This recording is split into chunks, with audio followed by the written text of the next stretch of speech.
आज सामिल होती भद्रक पौर परिषदर सम्मानस्पद अध्यक्षा गुलमखी दलवाज अबीर,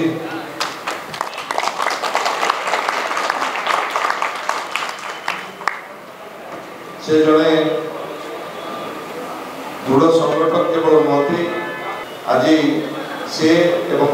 टीम विजु जनता दल में सामिल हो मो दल तरफ हार्दिक शुभ अभिनंदन जनाऊँगी। आपण समस्त जानिथिबे 2022 जेतेबेले आमे पौरपालिका इलेक्शन रे लड़ी इंडिपेंडेंटली तार कारण में आपण समस्त जानिछंती, किंतु सेतेबेले आपण आमे केबे भी बीजेडी दल को विरोध करनथिलु कि नवीन पटनायक को केबे आमे विरोध करनथिलु। सेतेबेले हमर प्रत्येक बैनर रे बिजू बाबूर फोटो आम रखी कहीं आम समस्त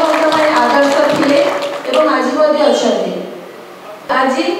जेहेतु आम समस्ते जिते निष्पत्ति नहीं आम समस्त भद्रकवासी को एकत्रित करके निष्पत्ति नहीं आम इंडिपेंडेंटली फाइट करूँ। आज जिते आम विजु जनता दल में पुणी थे मिशुचु से आम समस्त को डाकिकी परामर्श नहीं कि आम आज ये उपस्थित अच्छु समस्ते भी एकत्रित अच्छा एकमत नहीं आम पुणी थे विजु जनता दल में मिशुचु एवं यही दल में मिसवा आम मूल लक्ष्य है जे आम समस्त प्रिय श्री नवीन पटनायक सर से समस्त आदर्श एवं ओडिशा से नंबर 1 तो अच्छा किंतु आम समस्त भी नंबर 1 कार्यकलाप जो चिंताधारा एवं ओडिशा को आग को नाम से जी कम कर आम बहुत किसी हाथ मुठा को टाण करने आम समस्ते पुणी थे षष्ठ थर मुख्यमंत्री करने से केवल आमर मुख्यमंत्री नुहति से जड़े सेक्युलर लीडर एवं ओडिशा रे सांप्रदायिक शक्ति को परास्त करने आम समस्ते पुणी थे एकत्रित होगी आगू बढ़ा एवं विशेषकर भद्रक पौरपालिकार जी कम आम कर 2 वर्ष आगामी दिन में तार डबल स्पीड रे काम करने आम समस्ते आगू बढ़ा। धन्यवाद दूसरी कि आपण माने आम सहित आज भी अच्छा 2 वर्ष है आपण माने समस्ते रखिले एवं आपण मान तो पानी आम आगे आसुछे एवं आगामी दिन में आपनकर सहयोग मध्ये रहइबो। तो यह सहित नवीन पटनायक सर को भी धन्यवाद दूची, डीके पांड्यन सर एवं बॉबी भाई को बहुत बहुत धन्यवाद दूची जे से हम सहित आगो मध्ये जेति कार्य हमर बाकी रही कि आम जो द्रुत गति रे आगो बढ़ा चेष्टा करिछु से तांकर कोऑपरेशन रहइबो एवं निश्चित भाव आम समस्त एकत्रित होगी हमर माननीय मुख्यमंत्री को षष्ठ थर मुख्यमंत्री करने हाथ मुठा को टाण करने निश्चित एकजुट होगा एवं निश्चित भाव षष्ठ थर मुख्यमंत्री माननीय मुख्यमंत्री श्रीयुत नवीन पटनायक लोकाभिमुखी योजना एवं तृणमूल स्तर में किभली भाव में गरीब लोकों पाखे न्याय पहुँचब एवं विकसित ओडिशा गठन जो संकल्प सहित आज गुलमखी हबीर सामिल होइतिबारु तांको बहुत बहुत धन्यवाद एवं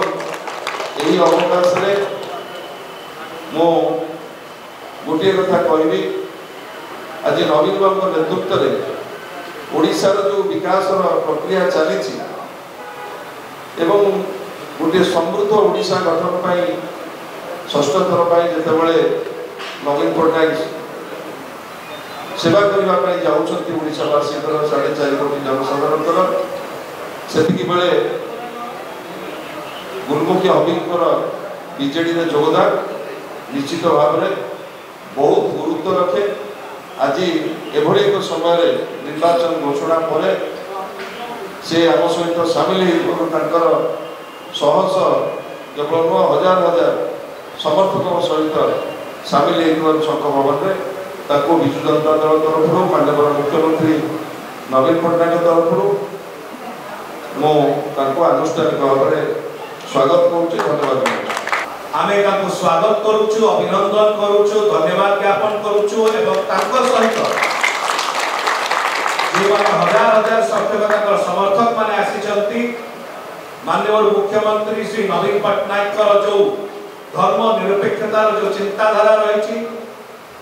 जो विकास वार्ता रही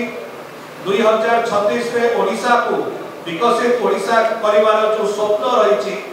एवं भद्रक जिला को आउरी सुदृढ़ करिवार जो चिंताधारा रही से निश्चय भौणी बहुत बड़ अवदान रहिबो। विजु जनता दल माननीय मुख्यमंत्री सब महिला सशक्तिकरण विश्वास करते एवं आज भौणी जो प्रकार भाव से विजु बाबू नवीन बाबू चिंताधारा अनुप्राणित होगी विजु जनता दल सम्मिलित होती दल को आहरी शक्तिशाली कर समृद्ध कर।